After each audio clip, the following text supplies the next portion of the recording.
Come into this world, I believe we are given a story basket. With every day we live, we collect words upon feelings. These baskets evolve over time, taking shape with heavy stories, ripping with angry stories. When we thrash baskets against walls, they become stronger.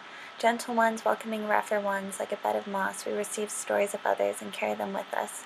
When a story manifests in your own lungs, it's different than carrying in others' words. We can only breathe the words we have felt. I'd like to share a story about a woman who changed the shape of my basket forever. This is a story about Sue Martin from Home Fires Burning. Last Thursday night, I found myself sitting cross-legged around a wood stove on an array of folded carpets adorned with cigarette ashes and coffee stains that commemorated the spaces we took up around the fire, the words we gave life to there. More coffee stains with a shaky hand telling of a heavy past and present, more cigarette ashes with an entranced listener, validating experiences with tears, silence, and the drawn-out comfort of a smoke. Sue Martin is Mother Bear, Thunder Woman, and White Buffalo Calf Woman sat in her folding chair across the fire from me, smoking her Indian smokes, best there is from 6 Nations, as she put it, drinking McDonald's coffee, laughing about the old ladies that slept over last week, and gushing about her husband, who was healed enough to treat her right. She was constantly reminding us she loved us all, reminding us women that our bodies are sacred, that we own them and no one else had a right to them but us. Words that made me cry for hours. We were her youth, the ones healthy enough to work for Mother Earth, the ones strong enough to heal. Reminding us she was our badass Kokum and no matter where we were, she would come to help us. We were sitting in the wigwam she built on Victoria Island, directly facing Parliament Hill. She had been living there since last April, where she began tending to the sacred fire she built to honor the missing and murdered loved ones, many of whom were her own family members. I was invited to this sacred place, Home Fires Burning, by 2 of the most empowered Anishinaabe I know, and I'm grateful to hold close to my heart. And through their company, with the guidance of Sue, I went on a few days of self-growth and realization that I'll carry with me forever. We held each other as sisters, witnessing pain and burdens that I will never breathe. I was honored to see it and feel it, and for it to hit me how real this is. It was realist when an Innu woman came to the Wigloo with her baby and her sister wanting to jump off a bridge only hours before. Sue would feed her like she fed us. She would sleep in piles of donated blankets behind the fire.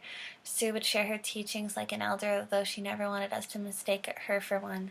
The sisters held each other, shared their stories, cried, and took their prayers to the sacred fire. I was honored more than words can ever express to have been able to share that space with them, to collect their stories, for them to feel comfortable enough to share these deep traumas with me there. The Wigloo is healing place, but it wasn't my healing place.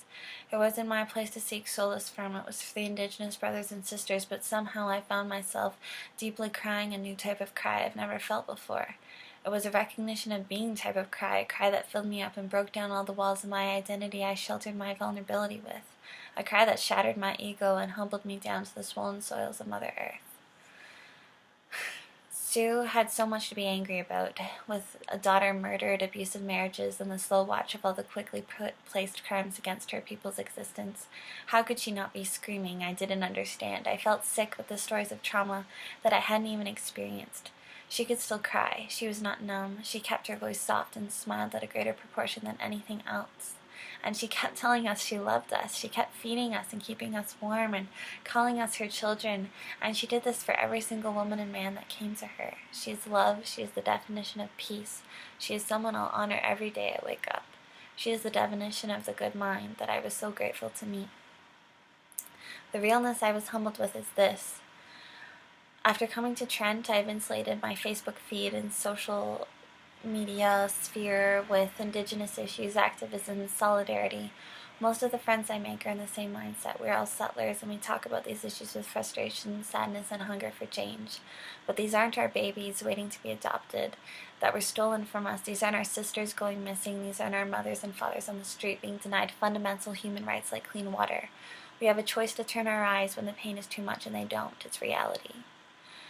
It's blood memory trauma that we don't carry.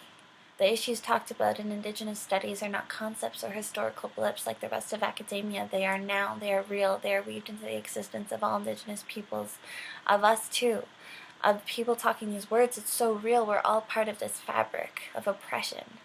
Never have I felt the realness of the world until I was sitting on my knees looking up at Sue, looking at how her life was carved out in her wrinkles and lashed out in her eyelids. This beautiful, strong woman that was giving so much after having so much stripped away from her was unbelievable to me. And it humbled me down in every sense of the word, every sense I needed. And it's something I'll never forget.